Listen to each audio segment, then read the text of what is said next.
Assalamualaikum warahmatullahi wabarakatuh. Selamat pagi teman-teman semua. Tidak terasa hari ini di video kali ini saya akan menjelaskan untuk persiapan ujian kita. Ternyata udah masuk di ujian tengah semester saja. Tidak terasa pertemuan ke-7 udah mau selesai gitu kan. Habis itu pertemuan ke-8 untuk UTS. Oke, untuk mata kuliah statistik nanti akan ada kisi-kisi dari saya dan ada satu video yang merangkum dari pertemuan pertama sampai pertemuan ke-7.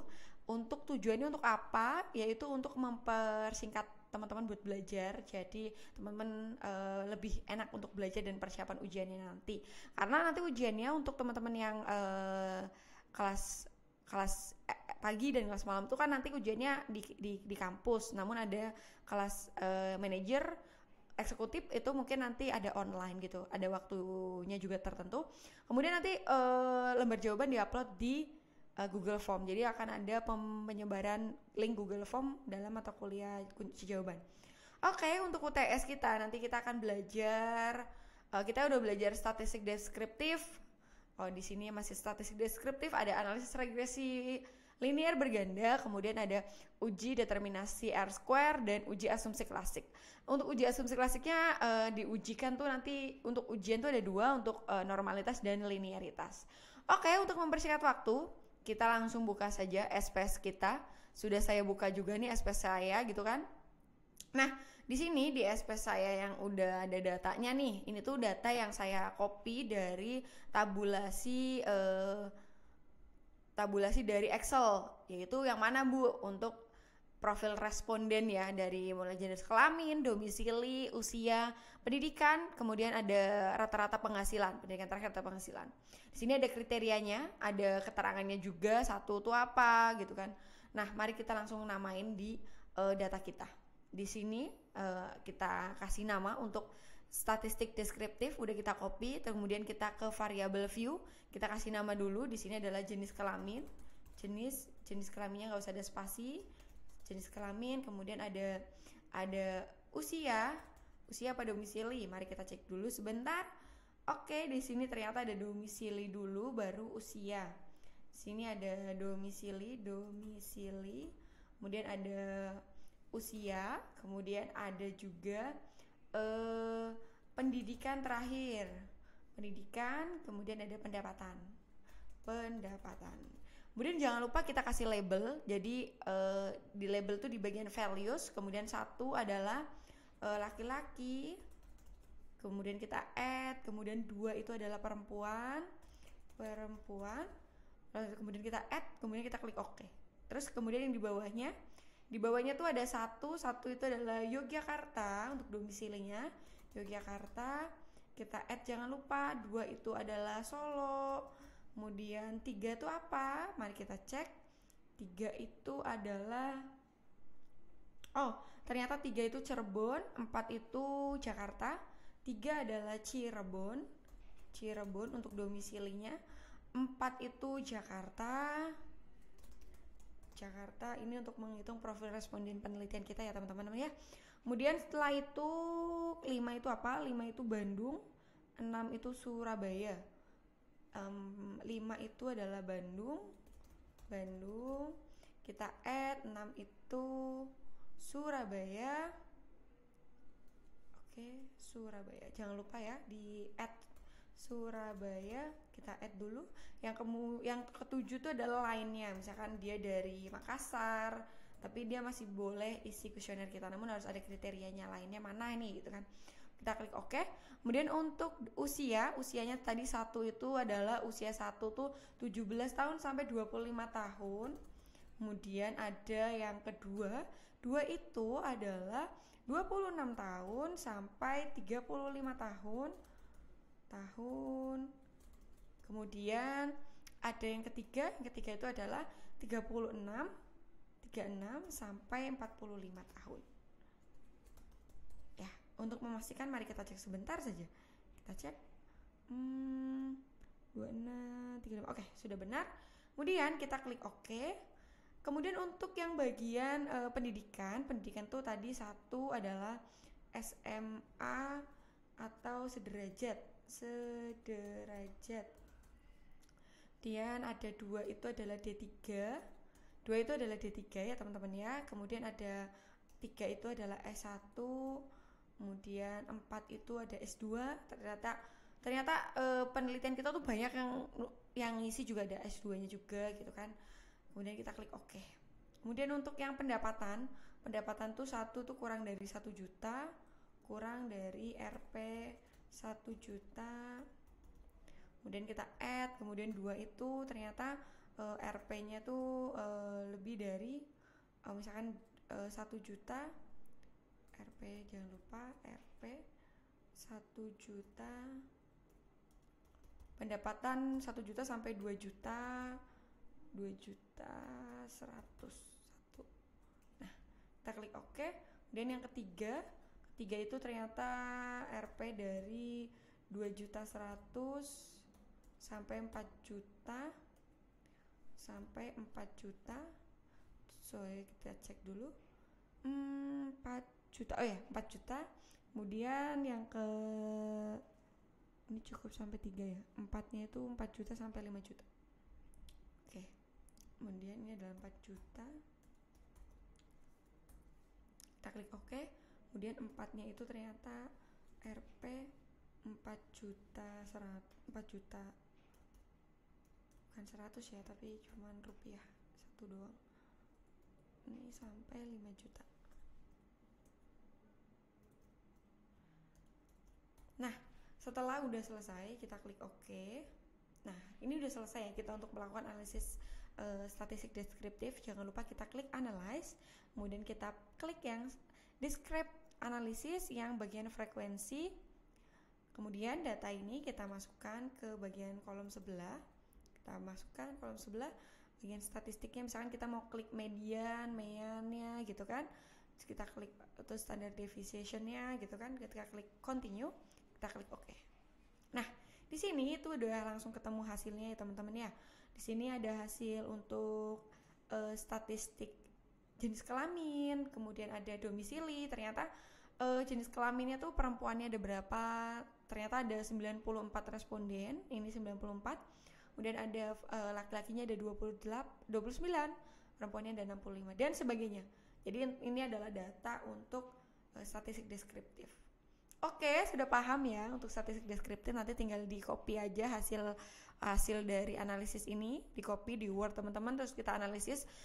Misalkan ditulis dari penyebaran data terdapat untuk usia dari 17 sampai 25 tahun ternyata terdapat 68 responden.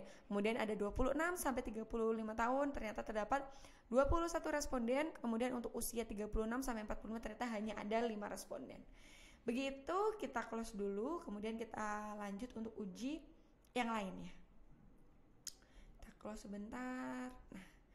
Nah, di sini saya sudah menyiapkan data untuk uji regresi linear sederhana berganda dan uji asumsi klasik. Kita langsung sekali uji. Saya akan kasih tips cara pengujiannya seperti apa. Ini datanya udah saya masukin ya teman-teman ya. Di sini udah saya masukin, data ini didapat dari tabulasi dari Excel. Yang di copy itu yang mana Bu? Kan ada data yang banyak banget sama data yang ini.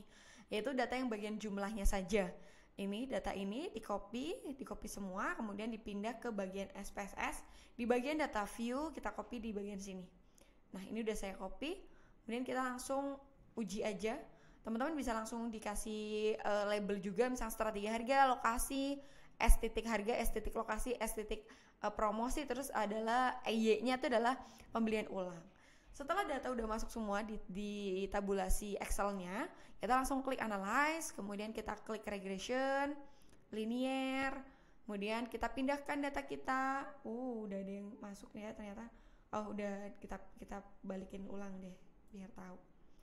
Misalkan data kita seperti ini, bagian niat pembelian kita pindah ke dependent, kemudian ada X1, X2, X3 kita pindahkan ke independent. Nah, kita dalam pengujian ini kan kita mau melakukan langsung nih regresi berganda, uji asumsi klasik, normalitas dan linearitas. Langkah yang pertama itu bagian save. Kita klik yang bagian residual unstandardized-nya diklik, kemudian ini jangan lupa diklik juga, predikat values-nya juga diklik, kita kemudian klik continue, kemudian kita klik OK. Nah, Untuk tadi ada misalkan koefisien determinasi atau R square, nilai yang mana Bu? Baru minggu ke-6 kemarin kita singgung ya, yaitu yang ini, yang modal summary. R square-nya itu yang mana Bu? Ini R square-nya adalah 0,884, dimana standarnya itu 0 sampai 1, semakin mendekati 1 bahkan akan semakin bagus penelitian kita. Jadi variabel X kita X1, X2, X3 itu mempengaruhi sangat bagus untuk variabel Y-nya, yaitu minat pembelian gitu. Nilai yang dimasukin ini R square atau adjektif R square juga tidak masalah, misalkan dimasukin 0,880. Nah ini kan berarti semakin mendekati 1, dan kurang berapa sih satunya? Berarti kurangnya adalah 1,2,6, 16,6%. Jadi untuk mendekati satunya tuh kurang segitu. Namun angka itu adalah angka yang tidak kita teliti, variabel-variabel bebas yang tidak kita teliti dalam penelitian kita, dalam uji data yang kita lakukan. Nah, di sini ada koefisien. Koefisien nih, ternyata dari hasil uji regresi berganda kan ada 3 variabel X ya. Ternyata ada nih variabel yang tidak signifikan. Jadi variabel harga 6,09 kan otomatis udah di atas 0,05, berarti dia tidak signifikan. Dari 3 hipotesis X1, X2, X3 ada 1 yang tidak signifikan dan 2-nya signifikan. Nah, setelah ini udah selesai, kita mau melakukan uji normalitas dan uji asumsi klasik. Apa yang kita lakukan? Kita close dulu sebentar. Oke. Langsung kita gini aja. No. Kemudian kita kan udah melakukan uji tadi ya, yang analisis regresi. Kita klik analyze. Untuk yang normalitas, kita klik yang non parametric test, kemudian lisensi dialog, kemudian one sample KS, one sample Kolmogorov Smirnov istilahnya. Nilai mana Bu yang kita masukkan? Yaitu yang nilai bagian res ya, yang res strip 1. Kita pindah ke sini. Dan jangan lupa di bagian test distribution normalnya itu harus klik ya. Ini kita klik dulu, kemudian kita klik OK. Wah, ini hasilnya. Hasil NPIR test one sample Kolmogorov Smirnov nilainya tuh 0,2, di mana standarnya tuh harus di atas 0,05. Dan ini ternyata nilainya 0,2, berarti itu udah dinyatakan normalitas atau penelitian kita baik. Kemudian untuk langkah berikutnya kita langsung melakukan uji linearitas. Kita klik analyze lagi, kemudian kita klik yang compare mean, kita klik yang mean. Kemudian kita pindahkan nih resnya tuh di res itu di bagian dependent, pre-nya itu di bagian, kita pindahkan ini dulu. Pre-nya ini kita pindahkan ke ini, ke bagian level 1 atau independent. Kemudian jangan lupa di bagian option kita klik test for linearity. Kita klik for test for linearity, kita klik continue, kemudian kita klik OK. Nah, nilainya yang mana Bu? Nilainya tuh yang ANOVA table gitu kan. Yang bagian linearity ternyata nilainya juga baik, untuk signifikansinya juga ini rata-rata di atas 0,05 semua. Jadi langsung nanti di analisis hasil tabulasi ini kita masukin, terus kita analisis dari hasil linearitas dalam penelitian ini di atas 0,05. Nanti teman-teman bisa dimasukin yang 0,483 atau 0,11. Jadi 3 ini dimasukin semua juga nggak masalah gitu. Ada satu yang belum selesai, yaitu untuk uji validitas dan reliabilitas. Masih ingat caranya bagaimana? Karena ini materi di pertemuan ketiga dan keempat. Oke, kita ulang lagi dalam video ini. Video ini itu akan membuat resuman UTS teman-teman akan lebih bagus gitu kan. Yang kita uji adalah ini, data dari item pertanyaan indikator kita. Jadi X1 ternyata ada 4 pertanyaan, sampai X3-nya juga ada 4 pertanyaan. Yang beda tuh hanya Y. Dependennya 5 pertanyaan. Kita copy sampai bawah. Kita copy. Kemudian kita buka, misalkan kita mau buka table baru nih untuk SPSS. Kita klik file, terus new, kemudian kita klik data. Nah, tuh langsung keluar. Kita pindahkan nih ke bagian data view kita. Nih, data view kita pindahkan. Udah masuk semua data view kita. Kemudian kita lakukan penamaan biar nanti nggak bingung teman-temannya. X1.1, kemudian ada X2, X1.2. Di sini X1.1, kemudian di sini ada juga X1.2 karena ada 4 pertanyaan per variabel gitu kan. Titik 3 kemudian sampai X1.4. Udah kita copy, kemudian kita pindahkan yang berikutnya juga X2.1, kemudian ini juga X2.2 sampai berikutnya ya X2.3, X2.4. Ini agak memakan waktu lama, oleh karena itu nanti di bagian statistik deskriptif dan regresi linear berganda juga bobot nilainya akan lebih besar gitu ya. Di sini ada X3.1, terus juga ada X3.2, kemudian ada X3.3, ada juga X3.4, kemudian ini baru ada Y1.1 karena ada 5 pertanyaan untuk Y-nya, 1.2, 1.3, kemudian baru X1.4, dan yang terakhir Y1.5. Analisis yang kita lakukan yang pertama setelah kita udah memberikan nama dan label kita nih untuk memperjelas lagi ya per item pertanyaannya. Kita klik analyze, kemudian kita klik yang ada 2 yang bisa dilakukan. Yang pertama itu correlation bivariate. Misalkan nih correlation bivariate, kita pindahkan semua tabel ini di bagian variabel, klik, dan kita klik OK. Nah, ini adalah correlation setiap item pertanyaan, di mana setiap item pertanyaan ini membentuk sebuah garis diagonal. Ini membentuk garis diagonal, dan untuk akhir dari setiap angkanya juga di atas 0,5. Jadi bisa dikatakan setiap item pertanyaannya juga valid atau dapat dipercaya. Namun ada satu uji yang bisa teman-teman lakukan untuk validitas juga, yaitu klik analyze, kemudian pilih yang dimension reduction yang bagian faktor, dan kita pindah semuanya nih datanya. Kita pindah ke bagian variabel, terus kita klik yang bagian nilai anti image, terus KMO-nya. Jadi untuk uji validitas tuh bisa dilakukan 1 kali uji, terus nilainya dilihat bagus atau tidak tuh bisa dilakukan ini analisis. Terus tadi kemudian tadi kan klik analyze, kemudian dimension reduction, kemudian keluarlah ini, kemudian kita klik OK. Nah, langsung faktor analisis anti image-nya keluar per item pertanyaan ya ini. Kemudian ini ada KMO-nya ternyata 0,956, di mana nilai ini juga semakin sempurna mendekati 1, dan untuk patokan untuk nilai validitas kan di atas 0,05. Kemudian ada nilai komponen matriks. Jadi komponen matriks ini standar kita kan 0,05. Kemudian ada X1-nya udah pasti di atas 0,5. Ini udah sangat bagus ya untuk setiap item pertanyaan kita. Setelah sudah selesai, kemudian kita langsung pindahkan hasil analisis ini ke Word kita, terus kita analisis dari ternyata terdapat berapa pertanyaan nih di sini. Ternyata terdapat beberapa pertanyaan, 17 atau enggak 14. Kita pengen tahu, kita langsung klik regression, analyze untuk reliabilitas, kemudian kita klik scale, reliability analysis. Kita pindahkan data ini ke bagian items. Kita pindah items. Alpanya jangan lupa, modelnya tuh alpha, kemudian kita klik OK.